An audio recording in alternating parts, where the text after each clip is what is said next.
7 αλλαγές που προβλέπεται να γίνουν στα ακίνητα το 2024. Οποιαδήποτε συναλλαγή με μετρητά για μεταβιβάσεις ακινήτων θεωρείται άκυρη. Οι συναλλαγές θα διεκπεραιώνονται μόνο μέσω τραπεζικών συναλλαγών.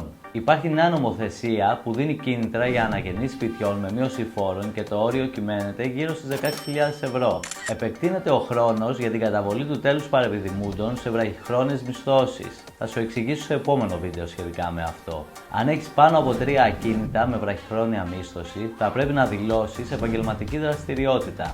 Γίνεται αύξηση του προστίμου για τη μη εγγραφή στο Μητρό Ακινήτων και αφορά τις βραχυχρόνιες μισθώσεις. Από 5.000 ευρώ θα φτάσει μέχρι το 50% επί των ακαθάριστων εσόδων. Νέο όριο στη βραχυχρόνια μίσθωση στις 60 ημέρες για κάθε μίσθωση ξεχωριστά. Από τις αρχές του 2024 καταργήθηκε η δήλωση μη οφειλής. Πλέον το κτηματολόγιο θα ενημερώνει το Δήμο και αν υπάρχει οφειλή και βεβαιώνεται το χρέος στον πολίτη,